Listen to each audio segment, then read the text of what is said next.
Assalamu alaikum. I'm Dr. Adam and you're watching Pharmacist in UAE.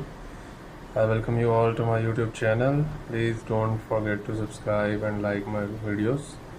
I'm hopeful everyone is doing alright and enjoying the weather, especially the people residing in UAE currently. आज हम जिस topic पर discussion करेंगे वो है glucose spike and how to prevent glucose spike. जैसे कि हम एशियंस स्पेशली जो है हमारी जो डाइट है मोस्टली वो कार्बोहाइड्रेट बेस्ड है, जिसमें हमारे कार्ब्स जो है हमारी डाइट में नॉर्मली ज़्यादा होते हैं। और जब आप एम्प्टी स्टमक या कार्ब्स की ज़्यादा कंजम्पशन करते हैं तो उससे ग्लूकोज स्पाइक हो जाती है। अभी हम डिस्कस करते हैं कि ग्लूकोज स्पाइक क्या चीज़ है। ग्लूकोज स्पाइक का मतलब है कि आपकी बॉडी में जो ग्लूकोज लेवल है वो एकदम से हाई हो जाता है, ठीक है। और ये क्यों होता है? क्योंकि जब आप कार्बोहाइड्रेट की कंजम्पशन करते हैं, ठीक है, तो उसमें शुगर कंटेंट बहुत ज़्यादा होता है, स्पेशली केक में, सोडा वाटर में, इसके अलावा बिस्किट्स में, चिप्स में, इन सब चीज़ों में। तो और ये जो है इनकी डाइजेशन भी जल्दी हो जाती है बॉडी में, और जैसे ही डाइजेस्ट होते हैं ये एकदम से इंटेस्टाइन से ब्लड में एब्जॉर्ब हो जाते हैं, और जिसकी वजह से ब्लड में आपका ग्लूकोज लेवल जो है वो शूट कर जाता है, बहुत हाई हो जाता है, जिसकी वजह से फिर आपके पैनक्रियाज में बीटा सेल्स एक्टिव होते हैं और इंसुलिन सिक्रीट होती है और इवेंचुअली वो कंट्रोल हो जाता है। लेकिन जब आप यही चीज़ एक लॉन्ग टर्म के लिए कंटिन्यू रखते हैं तो फिर जो कॉम्प्लिकेशंस राइज होती हैं, जैसे डायबिटीज़ हो जाती है पेशेंट्स को, और फिर उसी से आगे लिंक्ड और भी डिजीज़ स्टार्ट हो जाती हैं। ग्लूकोज स्पाइक का सुन के तो आपको यही फील हो रहा होगा कि हमें तो फिर कार्बोहाइड्रेट्स बिल्कुल भी नहीं खाने चाहिए। और अब ऐसा भी नहीं है, क्योंकि कार्बोहाइड्रेट्स भी हमारी डाइट का एक जो है वो मेन सोर्स है, और ग्लूकोज जो है वैसे भी बॉडी का हमारा फेवरेट एनर्जी सोर्स है।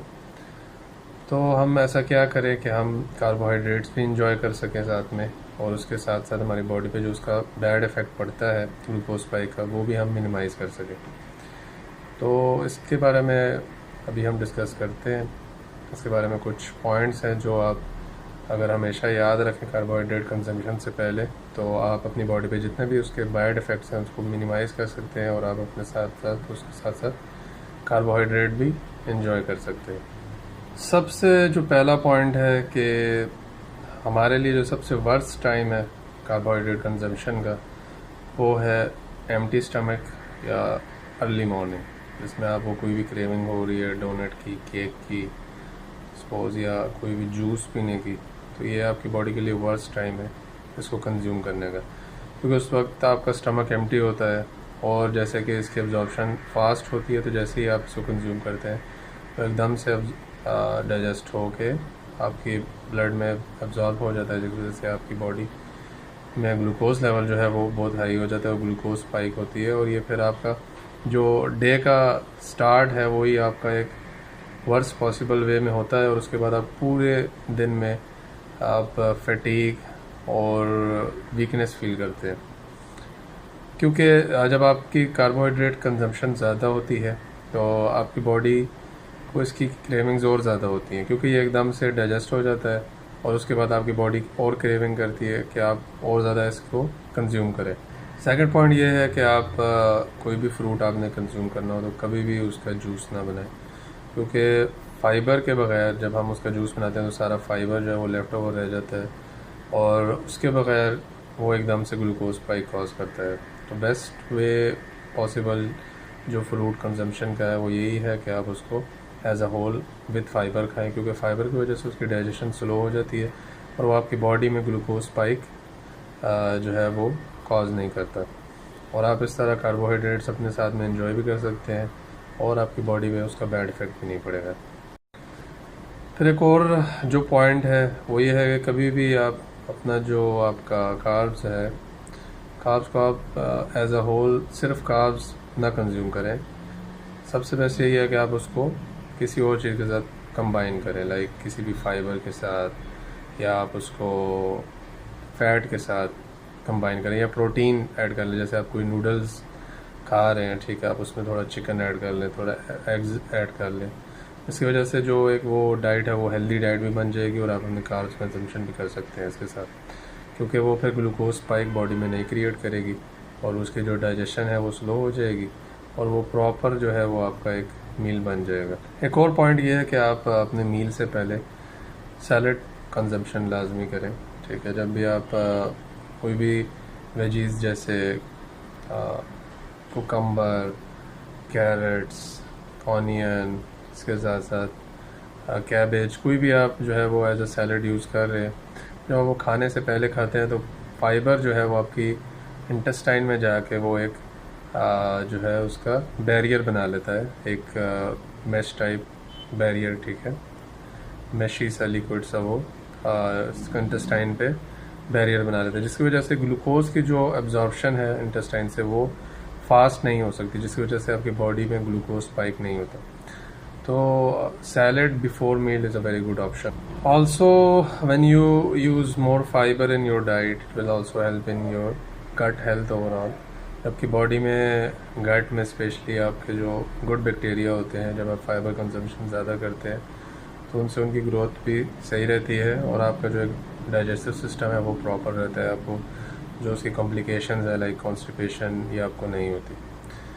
और जब आपका गुड बैक्टीरियाज माइक्रोबायोम आपका सही बैलेंस रहेगा तो आपकी ओवरऑल जो डाइजेशन है वो सही रहेगी और आपको गैस, ब्लोटिंग ये वाले प्रॉब्लम्स भी नहीं होंगे। According to American gut health study, उन्होंने कुछ सैम्पल्स कह लें या कुछ लोगों के उन्होंने लॉन्ग टर्म टेस्ट किए और उनकी स्टडी की, उसके बाद जो रिज़ल्ट निकला वो यही था कि people who consumed minimum 30 different plants every week, उनका जो माइक्रोबायोम था, जो उनका गट हेल्थ था वो एज़ कम्पेयर टू अदर्स ज़्यादा अच्छा था और उनका जो डाइजेस्टिव सिस्टम था वो प्रॉपर वर्क कर रहा था। अपनी डाइट में आप जो है वो ट्राई करें ज़्यादा से ज़्यादा आप ये जो है ये वेजिटेबल्स, फ्रूट्स, नट्स और लेग्यूम्स, ठीक है, ये आप ज़्यादा से ज़्यादा अपनी डाइट में यूज़ करें। और इसमें आप लाइक आप कुकम्बर यूज़ कर रहे हैं, कैरेट है, तो ये सब जो है इनमें फ़ाइबर होता है और आपकी डाइट में अगर फ़ाइबर ज़्यादा होगा तो ओवरऑल डाइजेस्टिव सिस्टम भी आपका प्रॉपर वर्क करेगा। बेस्ट टाइम जो है वो कार्बोहाइड्रेट कंजम्पशन का वो है खाने के बाद, कि आपका स्टमक एम्प्टी ना हो, आपने मील अपना लिया हो, उसके बाद जब आप एज अ डिज़र्ट कोई भी कार्ब कंज्यूम करेंगे, let's suppose any fruit you want to eat और सम केक, पेस्ट्री और डोनट और कुकी, एनीथिंग, सबसे बेस्ट टाइम उसका है वो खाने के बाद है, क्योंकि वो जब खाने के साथ होगा तो उसकी डाइजेशन जो है वो एक स्लो होगी, ठीक है, और आपकी बॉडी में ग्लूकोज स्पाइक नहीं करेगा क्योंकि अब्जॉर्प्शन उसकी उतनी फास्ट नहीं होगी। और आपका खाना भी अगर ऐसे प्रोटीन बेस्ड है या फाइबर बेस्ड है ज़्यादा है या उसमें फ़ैट ज़्यादा है तो वो जो इसका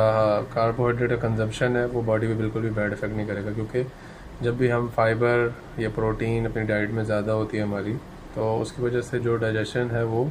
थोड़ी स्लो हो जाती है। इस तरह हम अपनी डाइट में